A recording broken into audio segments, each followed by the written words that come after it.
നമസ്കാരം. ഇന്ന് നമ്മൾ നോക്കുന്നത് ഒരു 2 പീസ് കൊളസ്ട്രീം ബാഗ് ചേഞ്ച് ചെയ്യുന്ന ഒരു പ്രൊസീജിയറാണ്. അതിനാവശ്യമായ സാധനങ്ങളെല്ലാം നമ്മൾ നേരത്തെ തന്നെ അറേഞ്ച് ചെയ്ത് വെക്കുക. അതിനുശേഷം പഴയ ബാഗ് റിമൂവ് ചെയ്യുക. സ്കിൻ വൃത്തിയായി ക്ലീൻ ചെയ്തതിന് ശേഷം ഒരു 7 to 10 minutes barrier cream apply ചെയ്ത് നമുക്ക് വയ്ക്കാവുന്നതാണ്. അതുകൊണ്ട് സ്കിന്നിൻ്റെ pH ലെവൽ, അതുപോലെ തന്നെ മോയ്സ്ചറൈസേഷൻ, സ്കിന്നിനൊരു എക്സ്ട്രാ ലെയർ ക്രിയേറ്റ് ചെയ്യുന്നു. അങ്ങനെ ഒരുപാട് ബെനിഫിറ്റ്സ് ബരിയർ ക്രീം തരുന്നു. അതിനുശേഷം പൗഡർ അപ്ലൈ ചെയ്യുക. പൗഡർ അപ്ലൈ ചെയ്തതിന് ശേഷം എന്ത് ചെയ്യുക, നമ്മളൊരു പൗഡർ നല്ല രീതിയിൽ സ്പ്രെഡ് ചെയ്ത് കൊടുക്കുക സ്റ്റോമയ്ക്ക് ചുറ്റും. അപ്പോൾ പൗഡർ അപ്ലൈ ചെയ്യുന്നതിന് മുമ്പ് ശ്രദ്ധിക്കേണ്ട കാര്യം, എക്സ്ട്രാ ബരിയർ ക്രീം ഉണ്ടെങ്കിൽ അത് തുടച്ച് മാറ്റി സ്കിൻ ഡ്രൈ ആക്കിയതിന് ശേഷം മാത്രമേ പൗഡർ അപ്ലൈ ആവുള്ളൂ. പൗഡർ സ്റ്റോമയ്ക്ക് ചുറ്റും നമുക്ക് സ്പ്രെഡ് ചെയ്ത് വെക്കാം. ഇത് രണ്ടും എന്താണ്, സ്കിൻ ഹെൽത്തിയായി സൂക്ഷിക്കുന്നതിന് വേണ്ടിയാണ്.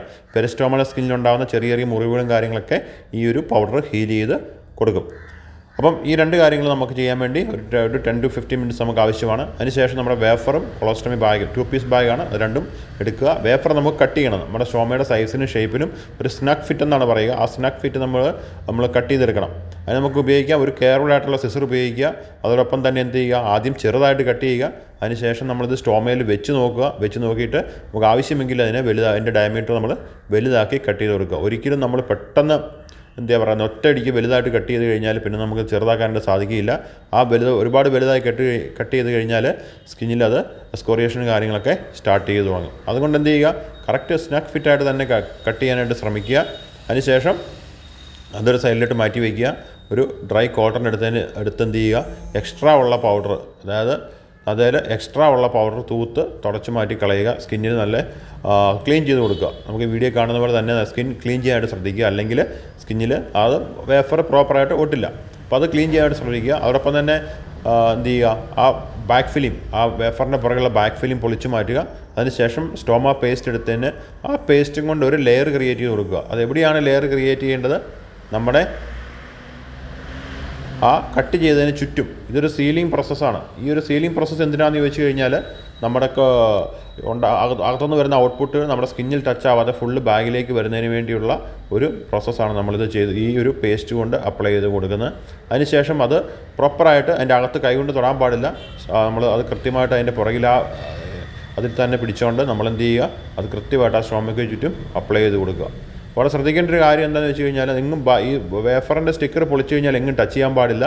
അത് കൃത്യമായിട്ട് നമ്മൾ ആ സ്റ്റോമയ്ക്ക് ചുറ്റും വെച്ച് അത് ഒരു വിരൽ കൊണ്ടൊന്ന് ജസ്റ്റ് എല്ലാ സ്ഥലങ്ങളിലും ഒന്ന് ജസ്റ്റ് ഒന്ന് റബ്ബ് ചെയ്ത് കൊടുക്കുക. അതുകൊണ്ട് എന്താണ്, അത് പ്രോപ്പറായിട്ട് സ്കിന്നിലേക്ക് ഒട്ടിക്കോളും. പ്രോപ്പറായിട്ട് സ്കിന്നിലോട്ട് ഒട്ടാനായിട്ട് നമുക്കിങ്ങനെ ചെയ്ത് കൊടുക്കാവുന്നതാണ്. അപ്പോൾ നമ്മളത് എൻഷുർ ചെയ്യുക, കൃത്യമായിട്ട് ഒട്ടി എന്ന് നോക്കുക. അകത്തോട്ട് പേസ്റ്റോ കാര്യങ്ങളൊന്നും വന്നിട്ടില്ല. നമ്മൾ ആവശ്യമായ പേസ്റ്റ് മാത്രമേ ഈ ഒരു ആപ്ലിക്കേഷൻ ഉപയോഗിക്കുന്നുള്ളൂ. ഒരുപാട് പേസ്റ്റ് നമ്മൾ ഒരിക്കലും തേച്ച് കൊടുക്കരുത്. പകരം കാണിക്കുന്നതാണ് ബേസ് പ്ലേറ്റിൻ്റെ പുറം മുഴുവൻ പേസ്റ്റ് തേച്ച് കൊടുക്കും. അതൊരിക്കലും ഒരു നല്ലൊരു മെത്തേഡല്ല. അതിനുശേഷം നമ്മൾക്ക് എന്ത് ചെയ്യാം, നമുക്ക് സി ടേപ്പ് ഉപയോഗിക്കാം. സി ടേപ്പ് സ്കിൻ ഫ്രണ്ട്ലിയാണ്. അതോടൊപ്പം തന്നെ എക്സ്ട്രാ സപ്പോർട്ട് കൊടുക്കുന്നു. സി ടേപ്പ് ഒരു ഹൈഡ്രോകൊളോയിഡ് ബേസ്ഡ് മെറ്റീരിയൽ ആയതുകൊണ്ട് തന്നെ സ്കിന്നിൽ മറ്റ് അലർജിയോ കാര്യങ്ങളൊന്നും ഉണ്ടാകുന്നില്ല. മോയ്സ്ചർ അബ്സോർവേഷനും കാര്യങ്ങളൊക്കെ അത് സപ്പോർട്ട് ചെയ്യുന്നു. അതോടൊപ്പം തന്നെ നമുക്ക് ആവശ്യമായ മൂവ്മെൻറ്റ്സും കാര്യങ്ങളൊക്കെ നമ്മൾ ചെയ്യുമ്പോൾ നമുക്ക് പേടിക്കാതെ തന്നെ ചെയ്യാം. ഒരു സപ്പോർട്ട് നമുക്ക് എപ്പോഴും ബേസിൻ്റെ ആ എഡ്ജ് ലിഫ്റ്റിംഗ് എന്ന് പറയുന്ന ആ ഒരു പ്രശ്നം നമുക്ക് സി ടേപ്പ് ഉപയോഗിക്കുന്നതിലൂടെ ഒഴിവാക്കാനായിട്ട് സാധിക്കും. അതും ശ്രദ്ധിക്കേണ്ട ഒരു കാര്യം, നമ്മൾ ബേസ് ഒട്ടിച്ച പോലെ തന്നെ അകത്ത് കൈകൊണ്ട് ടച്ച് ചെയ്യാതെ തന്നെ ഡയറക്റ്റ് സ്കിന്നിലേക്ക് തന്നെ അപ്ലൈ ചെയ്ത് കൊടുക്കുക.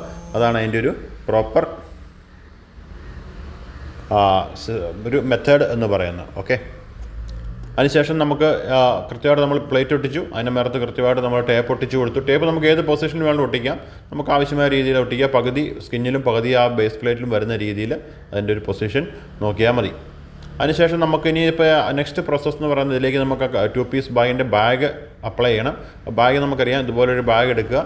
ആ ബാഗ് എടുത്തിട്ട് എന്ത് ചെയ്യുക, അത് കൃത്യമായിട്ട് അതിൻ്റെ മുകളിലേക്ക് അറ്റാച്ച് ചെയ്യുക. അപ്പോൾ നമ്മൾ ശ്രദ്ധിക്കേണ്ട ഒരു കാര്യം, ഇതിപ്പോൾ ഒരു 60 mm ബേസ് ആണ്. അതിൽ 60 mm ബാഗ് മാത്രമേ ഫിറ്റ് ആവുള്ളൂ. ഒരിക്കലും നമ്മൾ ഒരു ഡിഫറൻറ്റ് ടൈപ്പ് ഓഫ് ബാഗ് എടുത്തു കഴിഞ്ഞാൽ അത് ഒരിക്കലും മാച്ച് ആവില്ല. അപ്പോൾ നമുക്ക് ചെയ്യേണ്ട കാര്യം എന്താണ്, ആ ബാഗിൻ്റെ രണ്ടിലും ഒരു ലോക്ക് റിംഗ് ആണ് അല്ലേ, താഴെ ഒരു റിംഗ് ഉണ്ട്, അതിൻ്റെ കപ്ലിംഗ് മേലത്തെ ബാഗിലുണ്ട്. അപ്പോൾ നമ്മൾ ആ താഴത്തെ വശം ആദ്യം ഒന്ന് കപ്ലിംഗ് ചെയ്ത് കൊടുക്കുക.